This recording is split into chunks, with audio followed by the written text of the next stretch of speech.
ನಮಸ್ಕಾರ ಸ್ನೇಹಿತರೆ, ಈ ದಿನದ ವಿಶೇಷ ಮಾಹಿತಿ ಏನಪ್ಪಾ ಅಂದ್ರೆ ಸಹಕಾರಿ ಸಂಘಗಳಲ್ಲಿ ರೈತರಿಗೆ ಸಿಗುವ ಪ್ರಮುಖ 5 ಸಾಲ ಸೌಲಭ್ಯಗಳು ಯಾವ್ದ್ಯಾವ್ದು ಅಂತ ತಿಳ್ಕೊಳ್ಳೋಣ ಬನ್ನಿ.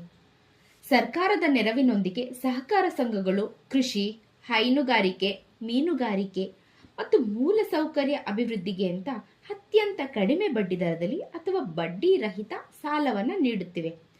ಅವುಗಳ ವಿವರಗಳನ್ನ ನೋಡ್ತಾ ಹೋಗೋಣ ಬನ್ನಿ. ಮೊದಲನೇದಾಗಿ ಅಲ್ಪಾವಧಿ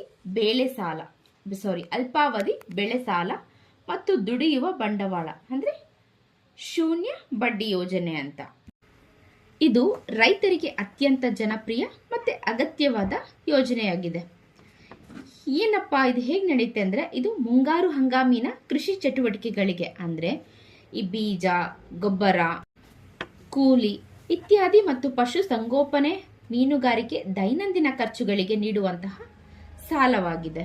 ಹಾಗಿದ್ರೆ ಎಷ್ಟು ಸಿಗತ್ತಪ್ಪ ಅಂದ್ರೆ, ಕೃಷಿ ಬೆಳೆಗೆ ಸಾಲವಾಗಿ 5 ಲಕ್ಷದವರೆಗೆ ಸಿಗುತ್ತೆ. ಪಶುಸಂಗೋಪನೆ ಅಥವಾ ಮೀನುಗಾರಿಕೆಗೆ 2 ಲಕ್ಷದವರೆಗೂ ಸಿಗುತ್ತೆ.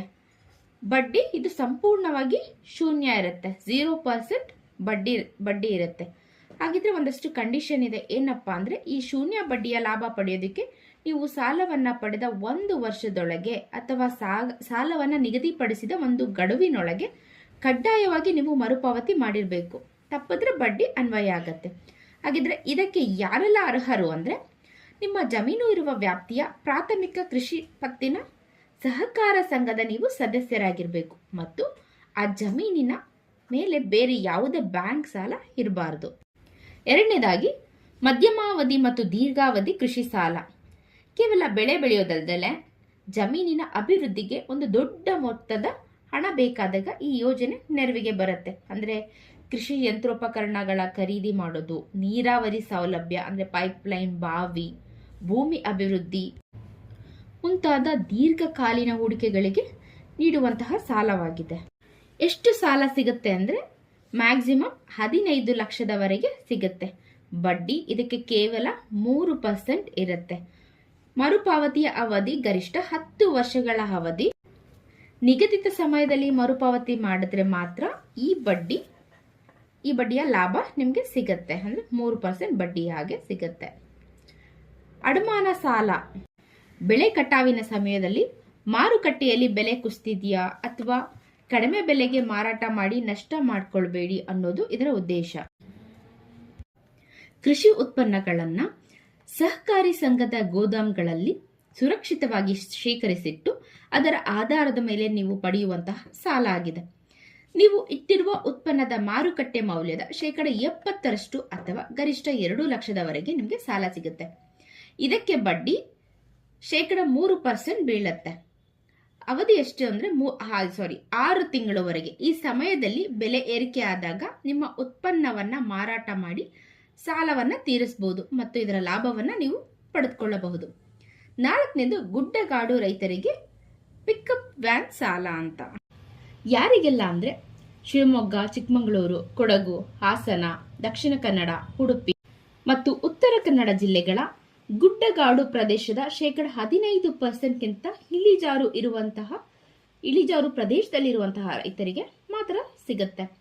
ಉದ್ದೇಶ ಏನಪ್ಪಾ ಅಂದ್ರೆ, ಕೃಷಿ ಉತ್ಪನ್ನಗಳ ಸಾಗಾಣಿಕೆಗಾಗಿ 4 ಚಕ್ರದ ಪಿಕಪ್ ವ್ಯಾನ್ ಗರಿಷ್ಠ 1,75 ಟನ್ ಸಾಮರ್ಥ್ಯವನ್ನ ಇರುವಂತದ್ದನ್ನ ಖರೀದಿಸೋದಕ್ಕೋಸ್ಕರ. ಎಷ್ಟು ಸಿಗುತ್ತೆ ಅಂದ್ರೆ 7 ಲಕ್ಷದವರೆಗೆ ಸಿಗುತ್ತೆ. ಬಡ್ಡಿ ಇಲ್ಲಿ 4% ವರೆಗೂ ಬಡ್ಡಿ ಇರುತ್ತೆ. ನೀವು ಮರುಪಾವತಿ 7 ವರ್ಷದ ಅವಧಿಯೊಳಗೆ ಕಟ್ಟಬೇಕು. ಇಲ್ಲಿ ಪ್ರತಿ 6 ತಿಂಗಳಿಗೊಮ್ಮೆ ಒಂದು ಕಂತನ್ನ ಕಟ್ತಾ ಹೋಗ್ಬೇಕು. ಹಾಗೆ 5ನೇದು ಸ್ವಂತ ಗೋದಾಮು ನಿರ್ಮಾಣಕ್ಕೆ ಸಾಲ ಕೊಡ್ತಾರೆ. ರೈತರು ತಮ್ಮ ಉತ್ಪನ್ನಗಳನ್ನ ವೈಜ್ಞಾನಿಕವಾಗಿ ಸಂಗ್ರಹಿಸಲು ಸ್ವಂತ ಜಮೀನಿನಲ್ಲೇ ಒಂದು ಗೋದಾಮು ಕಟ್ಟಲು ನೀಡುವಂತಹ ಸಾಲ. ಇಲ್ಲಿ ಮ್ಯಾಕ್ಸಿಮಮ್ 20 ಲಕ್ಷದವರೆಗೆ ಸಿಗುತ್ತೆ. 4% ಬಡ್ಡಿ ದರ ಇಲ್ಲಿ ಅನ್ವಯ ಆಗತ್ತೆ. ಷರತ್ತು ಏನಪ್ಪಾ ಅಂದ್ರೆ, ನಬಾರ್ಡ್ ನಿಗದಿಪಡಿಸಿದ ವಿನ್ಯಾಸದಂತೆಯೇ ಈ ಗೋದಾಮನ್ನ ನೀವು ನಿರ್ಮಾಣ ಮಾಡಬೇಕು. 7 ವರ್ಷದ ಒಳಗೆ ಮರುಪಾವತಿ ಮಾಡಬೇಕು. ಸಾಲ ಹೇಗ್ ಸಿಗತ್ತೆ ಅಂದ್ರೆ, ಮೊದಲಿಗೆ ನಿಮ್ಮ ಊರಿನ ಪ್ರಾಥಮಿಕ ಕೃಷಿ ಪತ್ತಿನ ಸಹಕಾರ ಸಂಘದ ನೀವು ಸದಸ್ಯರಾಗಿರ್ಬೇಕು.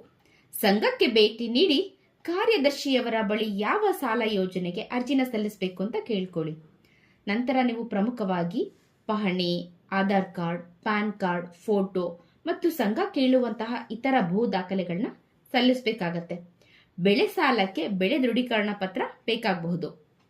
ನಿಮ್ಮ ದಾಖಲೆಗಳನ್ನ ಪರಿಶೀಲಿಸಿ ಡಿಸಿಸಿ ಬ್ಯಾಂಕ್ ನಿಯಮಾನುಸಾರ ಸಾಲದ ಮಿತಿಯನ್ನ ಮತ್ತೆ ನಿಗದಿಪಡಿಸಿದ ಸಾಲ ಮಂಜೂರು ಮಾಡಲಾಗತ್ತೆ. ಈ ಎಲ್ಲಾ ಯೋಜನೆಗಳಿಗೆ ಸಕಾಲಿಕ ಮರುಪಾವತಿ ಬಹಳ ಮುಖ್ಯವಾಗಿರುತ್ತೆ ಸ್ನೇಹಿತರೆ. ಸರಿಯಾದ ಸಮಯಕ್ಕೆ ಸರಿಯಾದ ಸಾಲವನ್ನ ನೀವು ಮರುಪಾವತಿ ಮಾಡಿದ್ರೆ ಸರ್ಕಾರದ ಬಡ್ಡಿ ಸಹಾಯಧನ ನಿಮಗೆ ಸಿಗತ್ತೆ. ಮತ್ತೆ ಮುಂದಿನ ಬಾರಿ ನೀವು ಹೆಚ್ಚಿನ ಸಾಲವನ್ನ ಪಡೆಯಲು ಅರ್ಹರಾಗಿರ್ತೀರಿ. ಇವತ್ತಿನ ಮಾಹಿತಿ ನಿಮ್ಮೆಲ್ಲರಿಗೂ ಉಪಯೋಗ ಆಗಿದೆ ಅಂತ ಭಾವಿಸ್ತೀನಿ. ನಿಮ್ಮೆಲ್ಲರಿಗೂ ಧನ್ಯವಾದಗಳು.